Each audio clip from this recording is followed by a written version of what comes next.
அடுத்த வார்த்தை வந்து இஸ், ஐஎஸ் இஸ். இதை வந்து நம்ம பொதுவாக இந்தியாவில் ஈஸ்ன்னு படிப்போம், ஈஸ்ன்னு படிச்சிடக்கூடாது, இஸ் அப்படின்னு ரொம்ப குறுகலாக சொல்லணும், ரொம்ப குறியலோடு சொல்லணும். இஸ், இஸ்னா இருக்கிறது, இஸ்னா இருக்கிறது.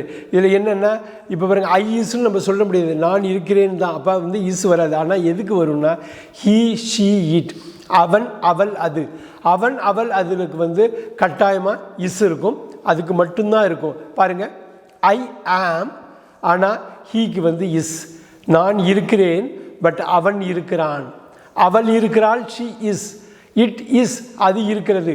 இஸ்னா இருக்கிறேன், இருக்கிறாள் அப்படின்னு அர்த்தம். இன்னொரு விஷயமும் இருக்குது, இஸ் வந்து இஸ்ஸுக்கு அப்புறம் மெயின் வர்புன்னு சொல்கிற முக்கிய வினைச்சொல் வந்தால் இஸ்ஸுக்கு வேறு மீனிங்.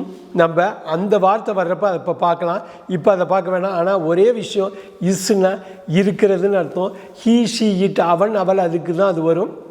அவன்னா ரமேஷ் அப்படின்னு ஒரு ராஜான்னு ஒரு பேர் எடுத்துக்கிட்டிங்கன்னா, ராஜா என்கிற ஆண்மகனுக்காக ஹீன்னு மாறும், ராஜா is, he is.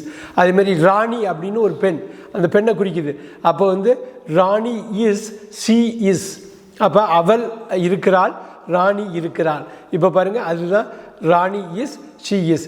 It is, அது இருக்கிறது. இன்னும் ஒரு நாய்க்குட்டி இருக்குன்னா, நாய் இருக்குது. Dog is there in our house, எங்கள் வீட்டில் ஒரு நாய்க்குட்டி இருக்குது. Dog is. ஸோ இட்டுக்கு பதில் டாக் அங்கே வருது. எகெயின் இஸ்ங்கிறது ஹீ ஷீ இட்டில் குறிக்கிற ஒரு இருக்கிறேன்னு சொல்கிற ஒரு பி வர்பு தான் இஸ்.